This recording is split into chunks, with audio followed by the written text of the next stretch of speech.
प्रभु जीशुଙ୍କ मधुर नामରେ ଆପଣ ସମସ୍ତଙ୍କୁ ମୋର ନମସ୍କାର ଏବଂ ଶୁଭେଚ୍ଛା ଜଣାଉଛି। ଅନେକ ସପ୍ତାହ ଧରି ଆମେ ନୋହଙ୍କ ଜାହାଜର ଘଟଣାର ବିଷୟରେ ଆଲୋଚନା କରି ଆସୁଅଛୁ। ସେହି ଆଧାରରେ ଆଜି ଆମେ ନୋହଙ୍କ ଜାହାଜର ଆଉ ଗୋଟିଏ ସୁନ୍ଦର ବିଷୟ ଦେଖିବା, ଯାହାକି ଆମେ ପାଇବା ଆଦି ପୁସ୍ତକ 6:16, ଯେଉଁଥିରେ କି ଲେଖାଯାଏ ଯେ ସଦାପ୍ରଭୁ ନୋହଙ୍କ ଜାହାଜର ପାର୍ଶ୍ୱ ଦ୍ୱାରକୁ ବନ୍ଦ କରିଥିଲେ। ସଦାପ୍ରଭୁ ନିଜେ ନୋହଙ୍କ ଜାହାଜର ପାର୍ଶ୍ୱ ଦ୍ୱାର ବନ୍ଦ କରିଥିଲେ। ନୋହ ଓ ତାଙ୍କ ପୁତ୍ରମାନେ ବା ପରିବାର ସହିତ ମିଶିକି ସେହି ବୃହତ୍ ଜାହାଜକୁ ନିର୍ମାଣ କରିଥିଲେ। ଜଳପ୍ଲାବନ ପୂର୍ବରୁ ସମସ୍ତ ଜୀବଜନ୍ତୁ ଓ ନିଜ ପରିବାର ପାଇଁ ଖାଦ୍ୟ ସଂଗ୍ରହର ଏକ ବଡ଼ କଠିନ କାର୍ଯ୍ୟ ନୋହ କରିଥିଲେ। ତେବେ ଜାହାଜ ଭିତରକୁ ସମସ୍ତଙ୍କୁ ପଶେଇଲା ପରେ କ'ଣ ସେ ଜାହାଜର ଦ୍ୱାର ବନ୍ଦ କରି ନ ପାରିଥାନ୍ତେ କି?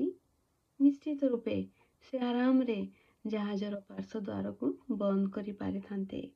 କିନ୍ତୁ ଏଇଠି ଦେଖୁଅଛୁ ଯେ ସଦାପ୍ରଭୁ ସେଇ ଜାହାଜର ପାର୍ଶ୍ୱ ଦ୍ୱାର ବନ୍ଦ କଲେ। ବାକ୍ୟରେ ଲେଖାଯାଏ, ପରମେଶ୍ୱରଙ୍କ ଆଜ୍ଞା ଅନୁସାରେ ସର୍ବପ୍ରକାର ପ୍ରାଣୀ ଦମ୍ପତି କ୍ରମେ ପ୍ରବେଶ କଲେ। ତହୁଁ ସଦାପ୍ରଭୁ ତାହାର ପାର୍ଶ୍ୱ ଦ୍ୱାର ବନ୍ଦ କଲେ। ଜଣେ ମନୁଷ୍ୟର ଦ୍ୱାର ବନ୍ଦ କରିବା ଏବଂ ସଦାପ୍ରଭୁଙ୍କ ଦ୍ୱାର ବନ୍ଦ କରାଯିବା ମଧ୍ୟରେ ଅତି ପାର୍ଥକ୍ୟ ଅଛି। ସ୍ୱୟଂ ସଦାପ୍ରଭୁଙ୍କ ଦ୍ୱାର ବନ୍ଦ ହେବାର ଅତି ଗଭୀର ଆଉ ଗୁରୁତର ବିଷୟ ରହିଅଛି। ପରମେଶ୍ୱର ଦ୍ୱାର ବନ୍ଦ କରିବାରେ ଗୋଟିଏ ଓଜନ ଅଛି।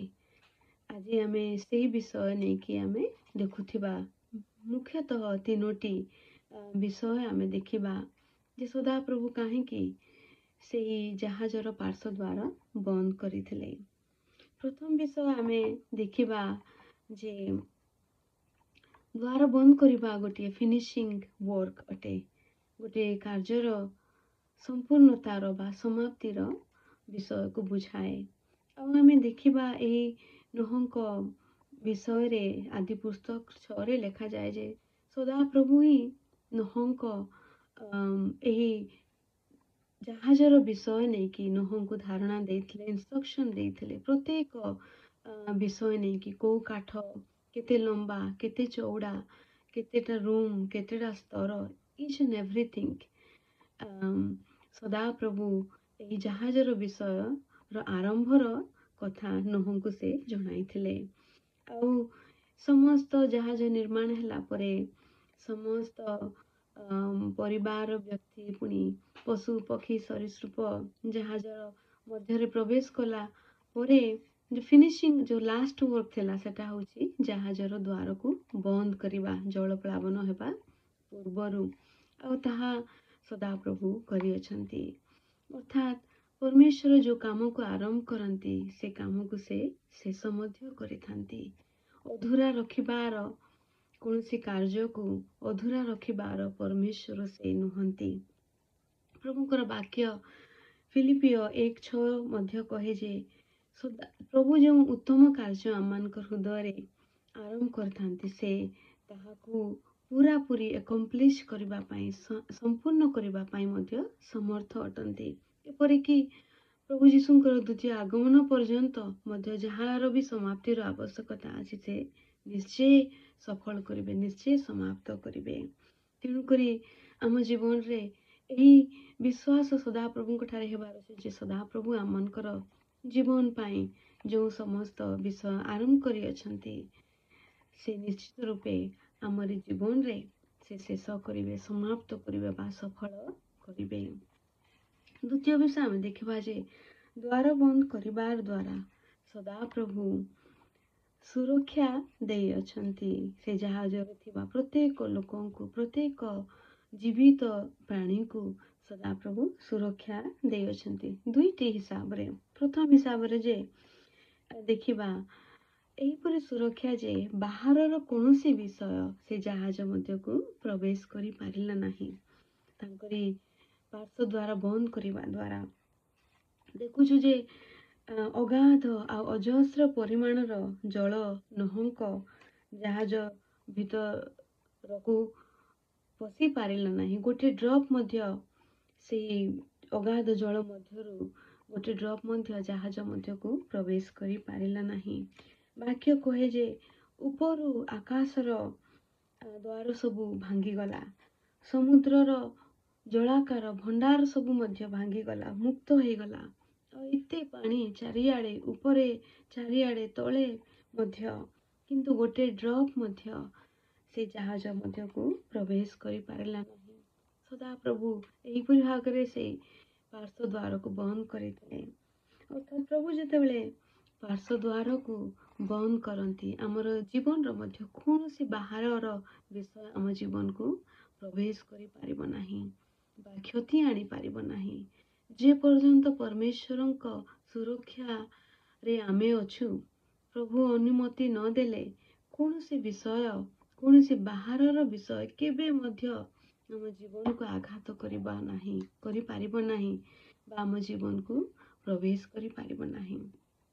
ଆଉ ଦ୍ୱିତୀୟ, ଏହି ସୁରକ୍ଷାର ଦ୍ୱିତୀୟ ଅଂଶରେ ଆମେ ଦେଖୁଛୁ ଯେ ପ୍ରଭୁ ଯେତେବେଳେ ଦ୍ୱାର ବନ୍ଦ କରନ୍ତି, ତେବେ ନୋହ ଆଉ ଗୋଟିଏ ବିଷୟରେ ସୁନିଶ୍ଚିତ ଥିଲେ ଯେ ଜାହାଜ ଭିତରେ ଥିବା ପ୍ରତ୍ୟେକ ଜୀବଜନ୍ତୁ ଓ 8ଟି ମନୁଷ୍ୟଙ୍କୁ କେହି ବି ଜାହାଜରୁ ବାହାର କରି ଆଣିପାରିବ ନାହିଁ। ପ୍ରଭୁ ଯେତେବେଳେ ସେହି ପରିବାରକୁ ଏକତ୍ର ଜାହାଜରେ ରଖିଅଛନ୍ତି, ତେବେ ବାହାରର କୌଣସି ଶକ୍ତି ସେମାନଙ୍କୁ ଅଲଗା କରିପାରିବ ନାହିଁ ବା ଜଣକୁ ମଧ୍ୟ ବାହାର କରି ଟାଣି ଆଣିପାରିବ ନାହିଁ। ଯେଶାୟ 49:16 ମଧ୍ୟ କହେ ଯେ ଦେଖ, ଆମ୍ଭେ ଆପଣା ହସ୍ତ ଦ୍ୱୟର ପାପୁଲରେ ତୁମ୍ଭର ଆକୃତି ଲେଖିଅଛୁ, ତୁମ୍ଭର ପ୍ରାଚୀର ସର୍ବଦା ଆମ ସମ୍ମୁଖରେ ଅଛି। ସଦାପ୍ରଭୁ ଯେବେ ଆମର ପ୍ରାଚୀର ବା ଆମର ପାର୍ଶ୍ୱ ଦ୍ୱାର ବନ୍ଦ କରିଅଛନ୍ତି, ତେବେ ଆମେ କେବେ ମଧ୍ୟ ସେହି ପ୍ରାଚୀରକୁ ଅତିକ୍ରମ କରିପାରିବୁ ନାହିଁ। ପ୍ରଭୁ ଆମକୁ ଯେଉଁ ଜାଗାରେ ରଖିଅଛନ୍ତି ବା ଯେଉଁ ପରିବାରରେ ସ୍ଥାପନ କରିଅଛନ୍ତି, ସେଇ ଜାଗାରୁ କେହି ଆମକୁ ବାହାର କରି ଆଣିପାରିବ ନାହିଁ। ଆମେ ଚାହିଁଲେ ମଧ୍ୟ ବାହାରି ଆସିପାରିବା ନାହିଁ, କାରଣ ପ୍ରଭୁ ଆମକୁ ଚାହାନ୍ତି ସୁରକ୍ଷାରେ ସେହି ଜାହାଜର ଭିତରେ ରଖିବା ପାଇଁ। ଯେତେବେଳେ ପ୍ରଭୁ ଆମ ପାର୍ଶ୍ୱ ଦ୍ୱାର ବନ୍ଦ କରନ୍ତି, ତେବେ ଆମକୁ ଏହିପରି ସୁରକ୍ଷା ମିଳିଥାଏ ଯେ ନା ବାହାରର ବିଷୟ ଆମ ପାଖକୁ ଆସିପାରିବ, ନା ଭିତରୁ ଆମର କୌଣସି ବିଷୟ ବାହାରକୁ ଆସିପାରିବ ନାହିଁ। ନ ଭାବିଥିବେ, ହେ ପ୍ରଭୁ, ମୋ ପାଖରେ ଏତେ ଜୀବଜନ୍ତୁର ଲମ୍ବା ଲିଷ୍ଟ ଅଛି, କାଳେ ଗୋଟିଏ ନା ଦୁଇଟା ବୋଧେ ଲୁଚିକି ବାହାରି ଯାଇଥିବେ ବା ହଜି ଯାଇଥିବେ। ସେତେବେଳେ ପ୍ରଭୁ କହିଥିବେ, ତୁ ତୋର ଜାହାଜରେ, ମୁଁ ତୋର ଜାହାଜର ପାର୍ଶ୍ୱ ଦ୍ୱାର ବନ୍ଦ କରିଅଛି।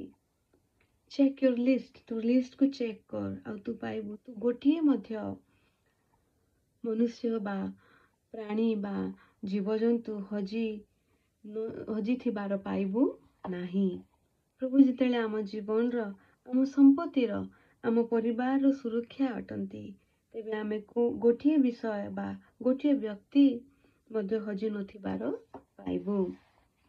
ଆଉ ତୃତୀୟ ବିଷୟ ଯେ ପ୍ରଭୁ ପାର୍ଶ୍ୱ ଦ୍ୱାର ବନ୍ଦ କରିବା ପୂର୍ବରୁ ସେ ମେକ୍ ସିଓର କଲେ ଯେ ସେ ଜାହାଜର ପ୍ରତ୍ୟେକ ବ୍ୟକ୍ତି ପାଇଁ, ପ୍ରତ୍ୟେକ ଜୀବଜନ୍ତୁ, ସରୀସୃପ, ପକ୍ଷୀ, ପଶୁମାନଙ୍କ ପାଇଁ ଯଥେଷ୍ଟ ଖାଦ୍ୟ ଅଛି, ଯଥେଷ୍ଟ ଆବଶ୍ୟକୀୟ ବିଷୟ ଅଛି। ଆଉ ଯେତେ ଜଣଙ୍କୁ ପଶିବା କଥା ସେତେ ଜଣ ପଶିବା, ସେଟା ସେ ମେକ୍ ସିଓର କଲେ ବିଫୋର ହି କ୍ଲୋଜ୍ଡ ଦ ଡୋର। ଆଉ ଯେତେ ନମ୍ବର କାଉଣ୍ଟ ହେବାର ଥିଲା, ସେଟା ହେଲା ପରେ ହିଁ ସେ ଡୋରକୁ ସେ କ୍ଲୋଜ୍ କରୁଛନ୍ତି।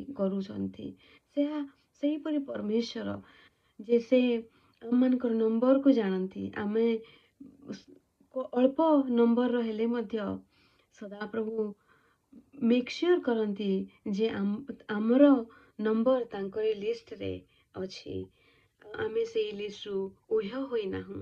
ପ୍ରଭୁ God makes sure all the time that we are safe and we have enough whatever we need in that ark. ଆମର ଜୀବନ ରୂପୀ ଜାହାଜରେ ଆମ ଜୀବନ ପାଇଁ ଯାହା ଆବଶ୍ୟକ ପରମେଶ୍ୱର ସବୁବେଳେ ମେକ୍ ସିଓର କରନ୍ତି। ଆଉ ତାପରେ ହିଁ ସେ ପାର୍ଶ୍ୱ ଦ୍ୱାରକୁ କ୍ଲୋଜ୍ କରନ୍ତି।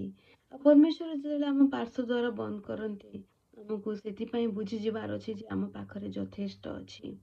ପ୍ରତ୍ୟେକ ଦୃଷ୍ଟିରେ ଆମକୁ ଯାହା ଯାହା ଆବଶ୍ୟକ ଆମମାନଙ୍କର ଜୀବନ ପାଇଁ କୌଣସି ବିଷୟରେ ସେ ଉଣା ହେବା ପାଇଁ ଦେବେ ନାହିଁ, କାରଣ ସେ ଆମର ଯତ୍ନ ନିଅନ୍ତି। ପ୍ରଭୁ ଜାଣୁଥିଲେ ନୋହର ପରିବାର ଓ ସେହି ଜୀବଜନ୍ତୁର କ'ଣ ଆବଶ୍ୟକ ସେହି ଜାହାଜରେ ଥିବା ବେଳେ, ଆଉ ପ୍ରଭୁ ସମସ୍ତ ବିଷୟ ଯୋଗାଇଲେ। ମୋର ବ୍ୟକ୍ତିଗତ ଜୀବନରେ ଅନେକ ଅନୁଭବ ରହିଅଛି। ଆମେ 2021ରେ ଆମେ ବର୍ତ୍ତମାନ ଯେଉଁ ଜାଗାରେ ରହୁଛୁ ସେ ଜାଗାକୁ ଆସିଥିଲୁ। ଆମ ଆସିବା ପୂର୍ବରୁ ପ୍ରଭୁ ଆମ ପାଇଁ ଯାହା ଯାହା ଆବଶ୍ୟକ ଥିଲା ସେ ସମସ୍ତ ବିଷୟର ବ୍ୟବସ୍ଥା କରିଥିଲେ। ରିସେଣ୍ଟଲି ଆମେ ଆମ ନିଜ ପରିବାରକୁ ଦେଖା କରିବା ପାଇଁ ଯାଇଥିଲୁ। ମୋର ମା, ଭାଇ, ଭଉଣୀ, ମୋର ରିଲେଟିଭ ମାନଙ୍କୁ ଦେଖା କରିବା ପାଇଁ ଯାଇଥିଲୁ ମୋର ପରିବାର ସହିତ। ଆଉ ଆମେ 2 ମାସ ପର୍ଯ୍ୟନ୍ତ ସେ ଜାଗାରେ ରହିଲୁ। ଆଉ ପରମେଶ୍ୱର ଅତି ସୁନ୍ଦର ଭାବରେ ଆମର ଯତ୍ନ ନେଲେ। ଆମର ଖାଇବାର, ରହିବାର, ପିନ୍ଧିବାର ପ୍ରତ୍ୟେକ ବ୍ୟବସ୍ଥା ଏହିପରି ଭାବରେ ହେଲା ଯେ ତାହା ଆମକୁ ଅଦ୍ଭୁତ ଆଉ ଚକିତ ଲାଗିଲା।